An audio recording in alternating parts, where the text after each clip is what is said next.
Adam Chris from MyMMAnews.com, being joined by Lex McMahon on a different basis this time. This time I'm talking to my man as a fighter. He's taking on Justin Thornton at Fighting Force 4. It will be available on UFC Fight Pass and only on UFC Fight Pass November 21st in the Dominican Republic. I'm joined by my man Lex. Now, Lex, it's fight week, man. How are you? I'm great, man. Like we were chatting about before we started, it's a different reality when it's you actually having to go through all these emotions and feelings and, getting your body ready. But man, I'm excited. It's a big thing that we're doing here that my team and I are endeavoring upon. And we've worked so hard over the past year getting ready for this, because that's really how long I've been preparing for this, in earnest.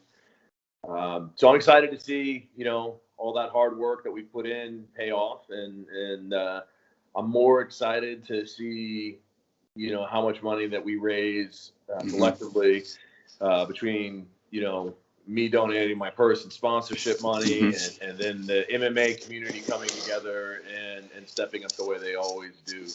How much money we can donate to A Hero and supporting veteran suicide prevention and awareness about PTSD. I'm excited, man. Yeah, and we'll put the links up in here and everything like that. It's going to be aherousa.org if anybody, or /fight for a hero. Again, aherousa.org.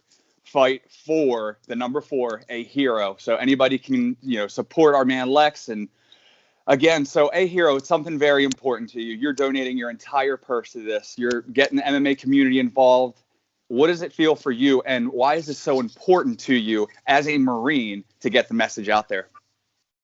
Brother, listen, I did 2 tours in Somalia, back in the early 90s, and what is referred to as unpleasantness of the early 90s.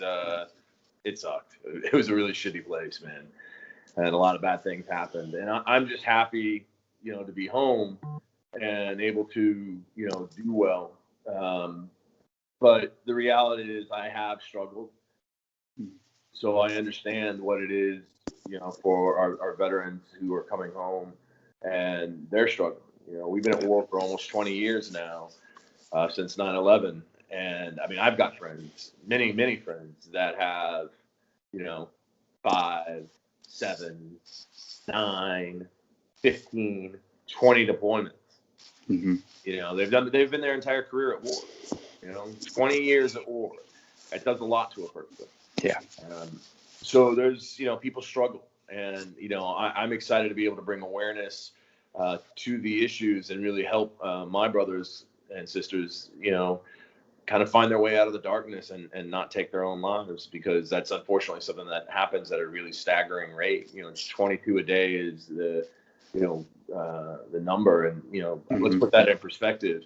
There's been 7,000 roughly KIA service members since 9/11, in the war on terror and the affiliated kind of conflict. That's a horrible number, man. And, even Terrible. 1 KIA is a horrible number. But let's look at where the real battle's occurring. When those soldiers and Marines and airmen and sailors, they all go down range, like they know what to expect. They know it's a difficult situation. What I don't think they expect and they don't understand is that when they come home, the battle still rages on.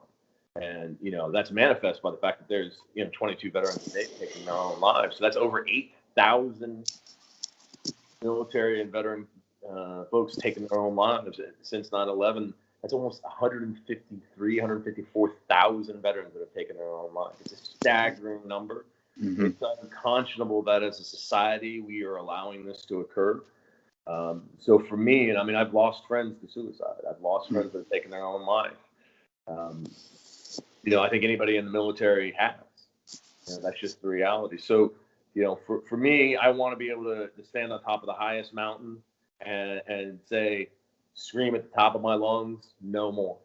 And that's what I think I'm doing. How incredible was it last night? And I didn't even know they were going to do it. Last night during the UFC broadcast, they talked about my fight and what we're doing. And that was incredible. That actually made it real to me. I was like, oh, shit. When they're talking about it in the middle of a UFC fight card, it's big.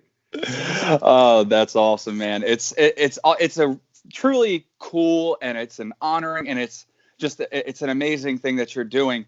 And but I wanted to talk to you about that. I'm interested to hear the response that you've gotten from the heroes and from the people that, as you've mentioned, that are in, a dark place. What's the response that you've gotten? Because you've been very vocal about this. You've been promoting this nonstop, and I'm just curious, what's the response been?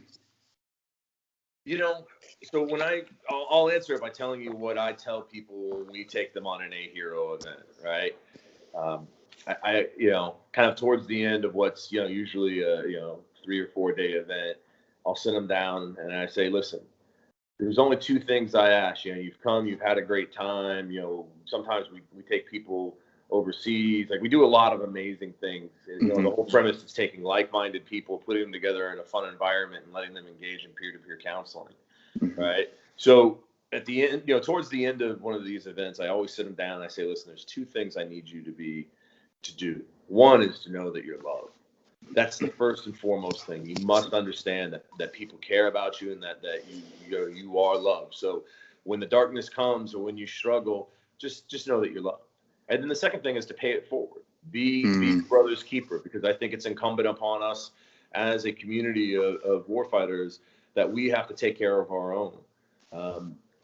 So with that kind of as the backdrop for how I typically interact with veterans, I've gotten that back many times over. I've been told so many times, hey man, we love what you're doing. Thank you so much for fighting for us. It gives us hope. It gives us, energy. It gives us something to believe in. And that's all the fire I need, man. Like, look, I have no idea what's going to happen. Like, it's totally foreign to me that, I've sparred tons. I've fought, real fights, but I've never done a pro MMA fight. And, so I don't know what's going to happen on Saturday night. What I do know is I'm going to fight my ass off, because I've got so much fuel. I've worked so hard, and I've had so many people, telling me that they're there for me and that they love me and they appreciate what I'm doing for them. I owe it to them to go in and give everything I have. Whether that will be enough, who knows, man. But I'll tell you, it's going to be a dogfight. That much I do know.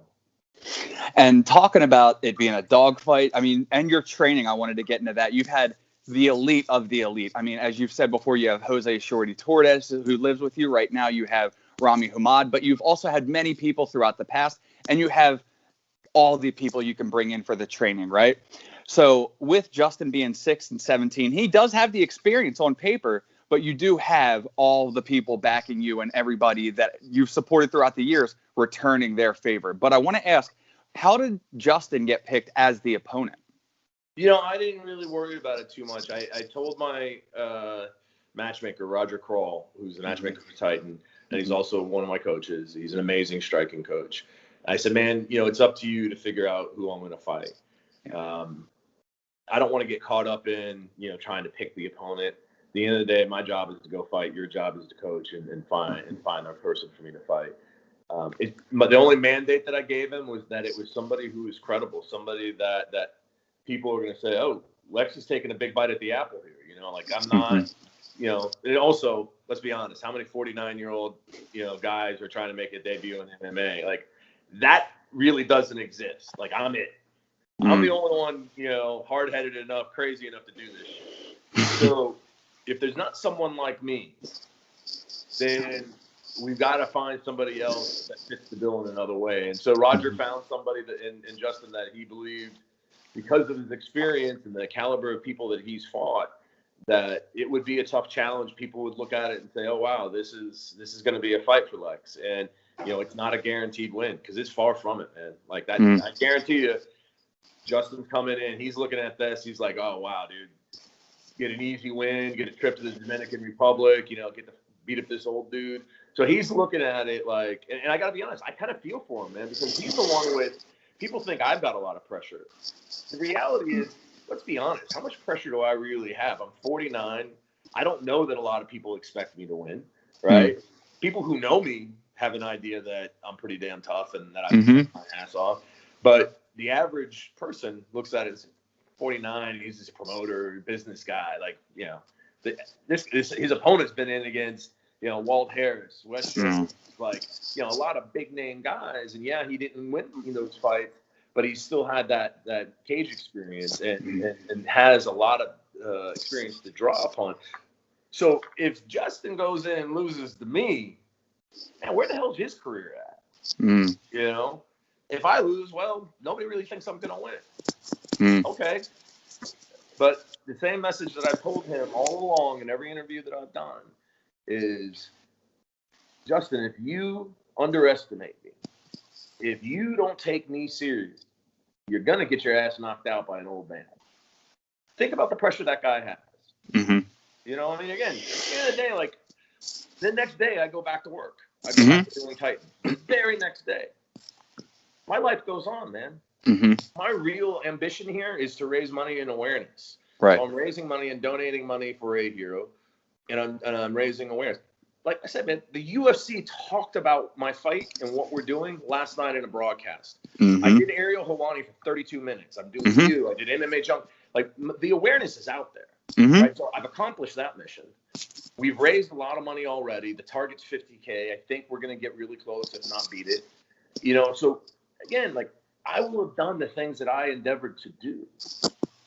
Win, lose, draw, man, it doesn't matter. Right. I'm winning. Right.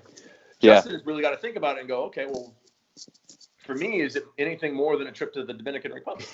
Yeah.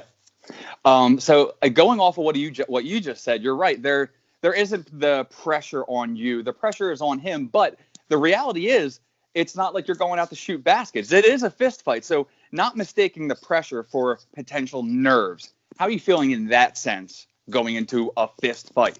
Yeah, man, Adam, I promised myself going into this experience that I'd be super candid and transparent with people. I could put out a hype video that, we shoot it a bunch of times until I just look badass because we got the right angles and everything. Again, I'm 49 years old. I'm not a professional fighter. Like, I will be come Saturday, but like, that's not what I do for, a living. I train almost every day, sure. But like, man, like, so I promised myself I would share, as opposed to the puff piece, the piece that makes me look good and is about my ego. I promised I would be really candid. So I've told my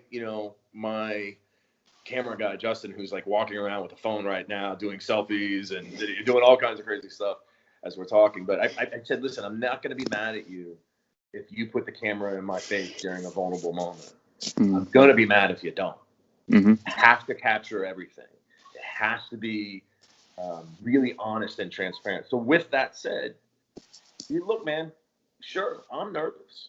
That's the reality. I've been, I sat down with my wife today, and I've never really opened up to her about vulnerability.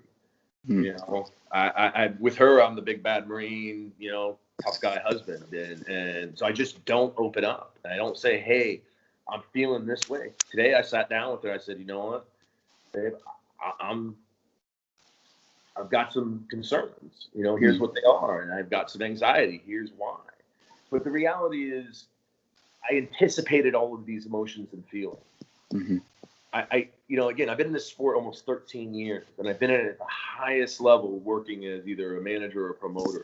And I've been with, absolute champions, and they've struggled with their emotions, their feelings. Like, it's not a normal thing to prepare to go to war in a cage with somebody. It's not. Okay, so you've got to get your mind right to do that. And there's this incredible journey that occurs as you're doing it. And I never fully understood it, bro, until this experience. I had an idea, but I really didn't understand. I mean, here I am. I've been training martial arts for a long time. I've been solely focused for a year on this upcoming weekend, this fight. Man, I prepared. I've worked hard. I've worked with some of the best coaches and fighters in the world. I'm still fucking thinking, dude, I didn't do enough. I'm not prepared enough. Like, anybody says that they don't have those feelings or emotions, full of shit, bro.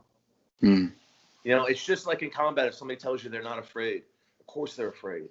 Fear's a good thing. what you do with your fear, right? So the reality is, man, look, I've got fear, I've got anxiety, I've got all those things, but I'm harnessing it and I'm using it for positivity, man. And you're fighting for the cause of your brothers in the Marines because you obviously are a Marine. You've been there, you've done that, and you're through it. What does being a Marine bring to you mentally that helps you get into the cage? Because, again, like you said, it's not very normal for people to prepare for war, to prepare for stepping in a cage, shutting the door. What has being a Marine done for you mentally going into this? You know, I mean, listen, at the end of the day, what I'm doing is it's tough, right? But it's sport. It's a tough sport. Yeah. But it's sport. And I'm going to get out of the cage and I'm going to go hug my family and when I get home and enjoy Thanksgiving. When I was in the Marines, man, you don't know if you're coming home. I mean, I did 2 tours in Somalia. You have no clue if you're coming home. And the training to prepare you to get ready for that is tough, man. And so I feel like mentally I'm already there. Like, you know, yes, I've got to deal with, you know, the emotions and the reality of what I'm, you know, I mean, I'm human. I'm going to have these experiences and these feelings, right? But when push comes to shove, like, I know I'm not going to break because I've already been to some really dark places and I've persevered, I've overcome. And there's just, I mean, let's fast forward, you know, fight specific, right? So, I mean, that's what the Marine Corps gave me, but let's talk about what this camp has given me.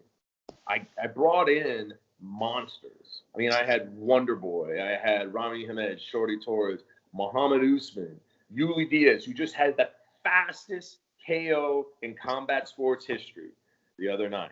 3 seconds in bare knuckle. BKFC. Amazing, right? Yeah. Yeah. I got my ass kicked by those dudes every day. Like, look. Yeah.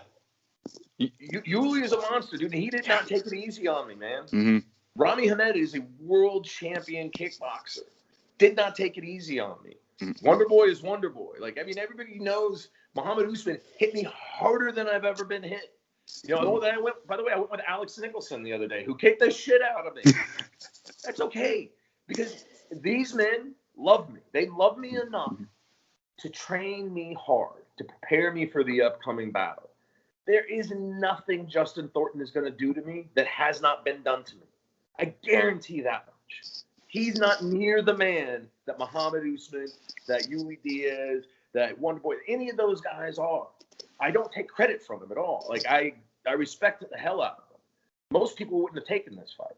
He did, you know. But I'm not at all afraid of him. I know I can weather his storm. What I'm afraid of is just me internally, right? And the expectation I put on myself. Like, I was talking to my wife about it today. I'm afraid that I'm going to disappoint my kids, that they're going to have to watch their father potentially lose or get hurt. They're going to have to see me as less than the superhero that they already think that I am, right? I'm putting that all at risk because I believe in what I'm doing so much. So I'm concerned that if I don't perform the way I'm supposed to, they're not going to look at me the same way. I know that's crazy. I get it. But this is what I'm dealing with, right? I'm also thinking about, holy shit, I've got all these men that love me, that have invested so heavily in me, you know, to train me, to get me, you know. I mean, listen, Ray Thompson, Jay-Z Calvin Conti, Roger Crawl, Charles McCarthy, all these amazing coaches on top of all the amazing fighters who've all invested heavily into me. Man, what if I go in and I freeze because it's the first time under the big lights and I'm looking at the camera and as opposed to looking at Justin, right? What if I, you know, I perform so poorly that I embarrass not me, but them? This is the stuff I think about. That's my fear. It's not at all what Justin could do to me. It's just not. Because what's the worst that's going to happen? Justin's going to hit me, break a bone, bloody me up. Like, okay, that would suck. But it would not compare to me embarrassing and disappointing my team and my family. Wouldn't be. No.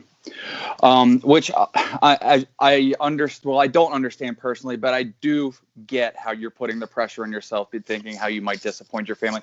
Everybody has their own battles inside, and I understand that. But obviously, everybody's going to love Lex McMahon just the same, and if not, respect him even more now that you're doing this. I mean, just the proof is in the pudding what you're doing. But now that you've had a full fight camp experience, I have to ask, it's an MMA fight. You've mentioned that he might get knocked out by an old man. Have you found yourself preferable to any particular style? Look, man. Are we going to see the jiu-jitsu? And you've got to prepare, for the battle to go wherever it might. I will tell you, I have found a new passion for the ground game, because I understand that it's a weakness. And when you have a weakness, if you're honest with yourself, you fix that weakness. And so I've really endeavored to improve and be very specific to. I mean, listen, I'm not Henry Gracie, that's not who I am. But I have worked on it, and I'm continuing to work on it. And after this fight, I think I will spend more time working on it because it's now something that I understand the value of. I don't think I fully appreciated grappling in the way that I do now. I'm prepared for anything. What do I want? I want to stand and punch, man.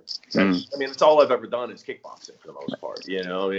I've done some grappling here and there, and certainly have prepared over the past year for it. But really, if I had to categorize myself, I would say I'm a kickboxer. But so if he gives you that net, happens that I get to land some I get to land a crazy spinning back kick or something really flashy and fun. I'm right. All, if I can go street Jesus and knock him out with a flying knee. You're not counting out anything, but if he gives you his neck or something like that, you're not ruling it out. It is an MMA fight. So 100%. Yeah. So when is your flight? When are you getting ready to take off? Like when is the full fight camp, the everything gets real start? Well, we did this morning the last training session before we leave, and we did that 6:30 this morning at sunrise on the beach. Did it to film, but also more than anything, I did it as a way of kind of cleansing myself to prepare myself kind of for the road ahead. There's something very cathartic about being on the beach at sunrise, and it's like fresh, a new beginning, that type of thing. And it was cool, man. My family came with me, and my camera guy Justin and Rami Hamed went to hold pads for me and work with me, and so that was a great start of the last day at home. I've been doing interviews and packing the rest of the day. Gonna cook dinner for my family tonight. My mom flies in here shortly, and then we get up and we head to the DR tomorrow. Myself, Shorty, Torres, our intern McLovin, and Christian, our editor and also one of our camera guys, is that's the first wave of folks heading out. And then, the rest of the team will be working their way in throughout the week. All right. Before we start closing it down, man, again, you're doing something that's just so noble and so amazing and so hero-like in itself that I would like you to close maybe with a word for the heroes out there. Anything that you might, a message for them that they can listen to one-on-one, like you're speaking with them. Go ahead. I would just say, brothers, sisters, what I'm doing is not for me. It's for you. I want you to know that you're loved. That there is nothing in this life that is worth you taking your own life. And the reality is that you're going to get up tomorrow. The sun's going to shine. You're going to get hugged. You're going to be told that you're loved. You just got to want it. So I would say watch my fight and know that that's my way of showing you that I love you. Very, very inspirational. Also, I wanted to give the final floor to you because this has been a tough journey. You've had so many people behind you with this. Any any shout outs for anybody just that's been really for you, then there's those main people that have been your bread and butter in this journey? Yeah, man, there's so many people. I'm going to start with my partner and his wife. So supportive. You know, Jeff gives me a tremendous latitude to do crazy things like what I'm doing.